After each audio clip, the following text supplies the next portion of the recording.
So for our first talk is Anthony Holland. He's an associate professor of music, conductor of the Skidmore Orchestra, and director of the college's music technology program. He is the national president of the College Orchestra Directors Association and the president of Novo Biotronics Incorporated. He's a pretty big deal. Professor Holland discovered the use of oscillating pulse electric fields to destroy cancer cells, which successfully combines his lifelong passion of physics and music. The title of his talk is Shattering Cancer with Resonant Frequencies. Ladies and gentlemen, Dr. Anthony Holland.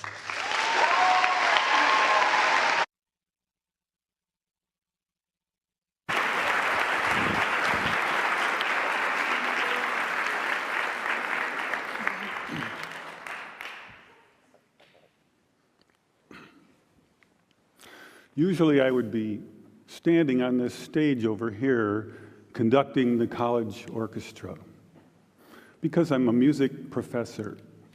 But tonight I'm going to talk about my moonlight activities in the field of science and how they led to a cancer research lab and an important breakthrough. Over the past 8 years, I've had the great pleasure of working with some brilliant and dedicated scientists. They were very open-minded, and we had a common dream that in the future, children would not have to suffer from cancer or from the terrible side effects of toxic drugs or radiation, because we believed there just had to be a better way. There had to be a better way, and we think we may have found it. A scientist said, "You're killing more cancer cells than as if you had used radiation." That same scientist went on, "If you had spent millions of dollars developing a new drug that killed this many cancer cells, it would be a home run." This was an astonishing thing to hear, especially for a music professor who had just completed his first experiments in a cancer lab. But we didn't use any radiation. We didn't use any drugs. So what did we do? I have here 2 identical tuning forks, both tuned to the note A, the note an orchestra tunes to. These forks are both made to vibrate 440 times per second. We say their frequency is 440 hertz. If I tap this fork, putting little pulses of energy into it, the second fork will also vibrate in sympathy. And if I silence this fork, we just may hear the other singing its tone.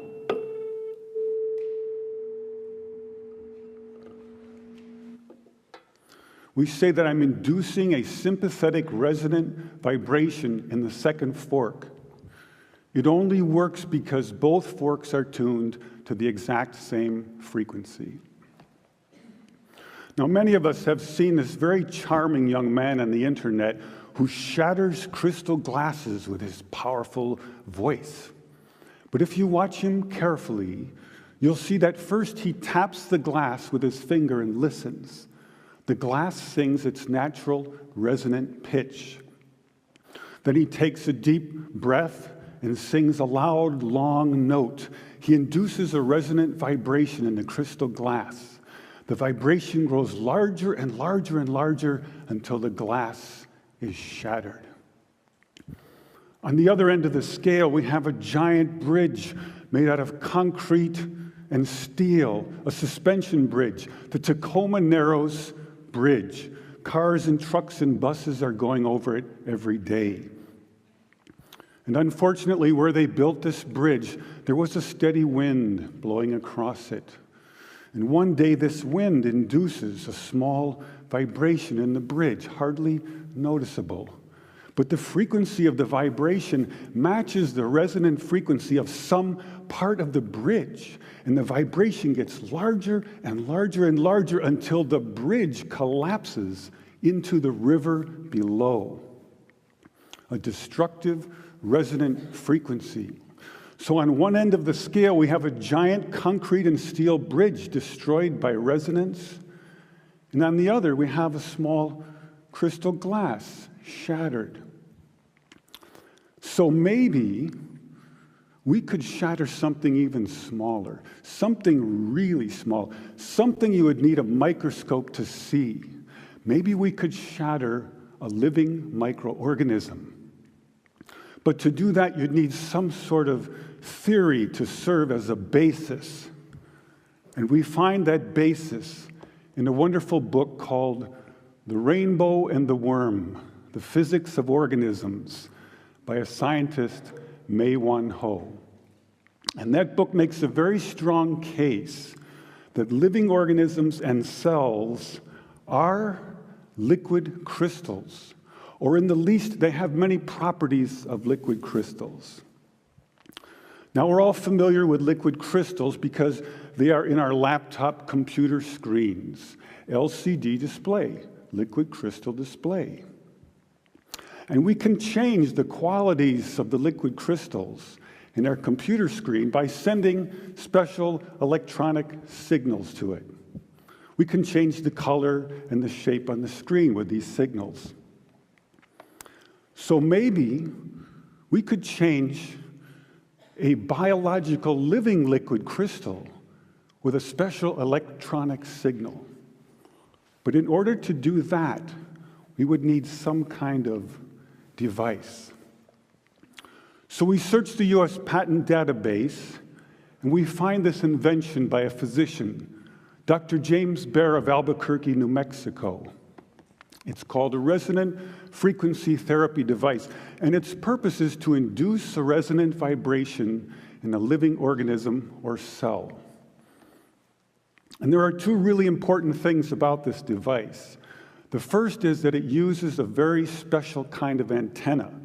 They take a hollow glass sphere, they evacuate the air, they put in some helium gas, and when we send in our electronic signals, the helium gas lights up like a fluorescent light. An electrified gas is called a plasma. So this is called a plasma antenna. And it has many special properties uniquely suited for this kind of work. The second important aspect about Dr. Baer's invention is that the output always pulses. It's on, it's off, it's on, it's off. This is very important because when you're doing research on the effects of electromagnetic waves on living organisms and cells, if the signal is constantly on, you are in danger of inducing heat in those cells. And heat causes indiscriminate destruction. And we don't want that. We want targeted destruction. So we don't have to worry about heat.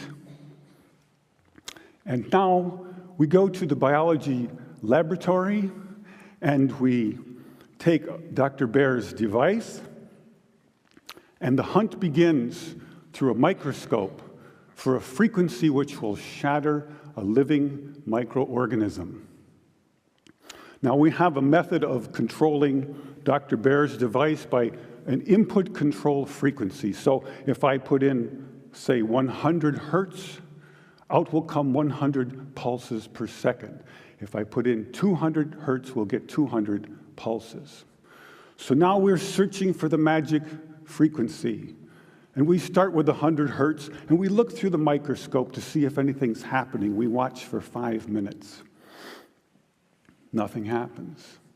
So we try 101 hertz. We look through the scope for 5 minutes, and nothing happens. So we try 102, 103, and so on. Over the course of 15 months, we try hundreds and hundreds of frequencies, if not thousands, until we find the magic combination. The answer is you have to have two input frequencies, one low, one high, and the higher frequency must be 11 times the lower. It's what we musicians would call the 11th harmonic. And when we add the 11th harmonic, we begin to shatter microorganisms like a crystal glass. These are the first videos taken. We showed these videos to our friends in the biology department. They said they hadn't seen anything quite like it. Seems to be a new phenomenon. These organisms are being shattered by our electronic signals. This is a harmless organism, almost friendly, a little blepharisma. And normally they're very fast swimmers, but when you approach a frequency to which they are vulnerable, they begin to slow down, then they stop, and then they begin to disintegrate within about 3 minutes. So now we know we can destroy a microorganism, and the question comes up, but can you target a specific organism with a specific frequency? So in this next video, you'll see a large organism in the center, a paramecium, undergoing disintegration, and swimming all around it, a tiny different organism, which is unharmed. If we're lucky, we'll also hear the audio as I narrate the experiment live in a noisy lab. Perhaps you can see this sort of fireworks effect happening in the growing blister to the right of the organism. And here comes a little neighbor, wondering what's going on. Who's testing. And you can see blisters forming now on the lower left quadrant and upper left quadrant.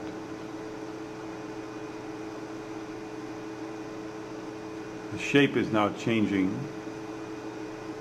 And a major explosion out the top.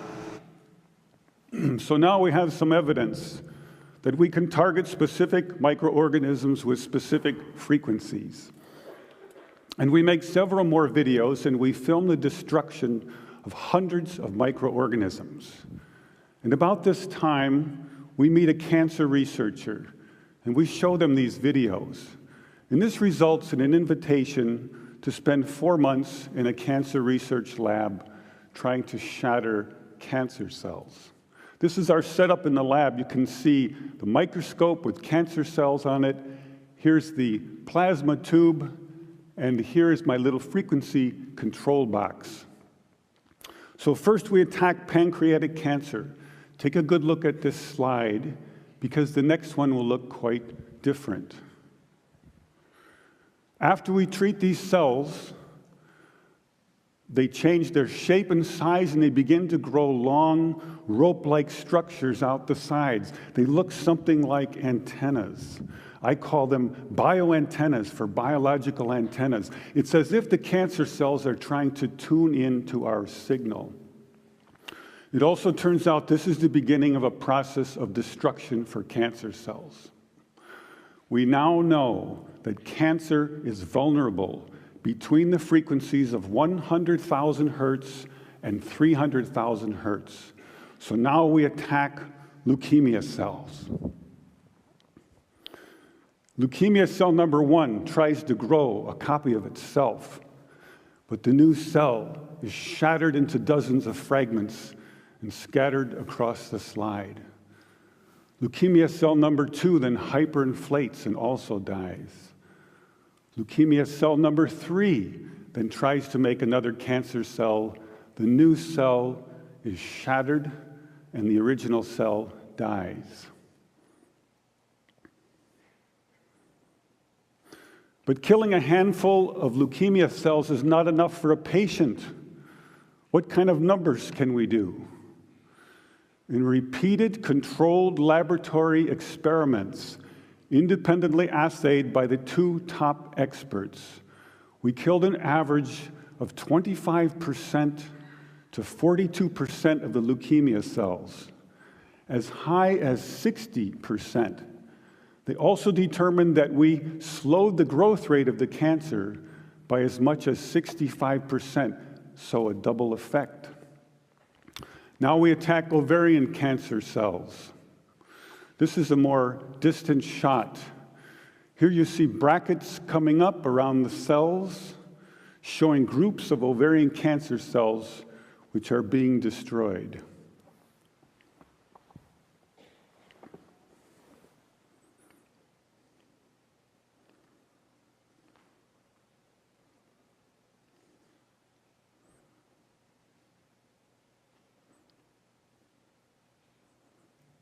You can see by the end of the video that a great many ovarian cancer cells were destroyed.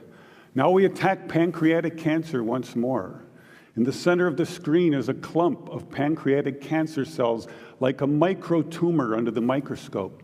We turn on our electronic signals and the tumor shrinks and is broken up. The cells are disconnecting, disaggregating, the opposite of forming a tumor. And some of the cells are destroyed.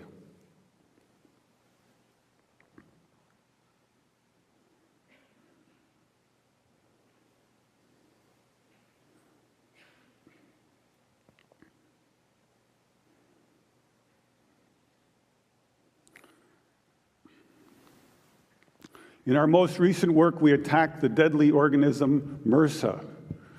MRSA is particularly dangerous because it's resistant to many common antibiotics. Thousands of people die every year from MRSA. They have drugs for it, but they have very toxic side effects. We found that our electronic signals could actually eliminate antibiotic resistance in MRSA. Then by adding a very small amount of a common antibiotic, we were able to kill MRSA and slow its growth rate. Since I was a 17-year-old high school student with twin interests in both music and science, I never imagined the two would come together in a cancer research lab. I now believe that the future cancer treatment rooms for children will be a very different place. It will be a pleasant place where children gather and make new friends. They probably won't even know they're sick. They'll draw pictures, color in their books, play with their toys, all the while unaware that above them are beautiful blue, pinkish plasma lights emanating healing, pulsing electric fields, shattering their cancer painlessly and non-toxically, one cell at a time. Thank you.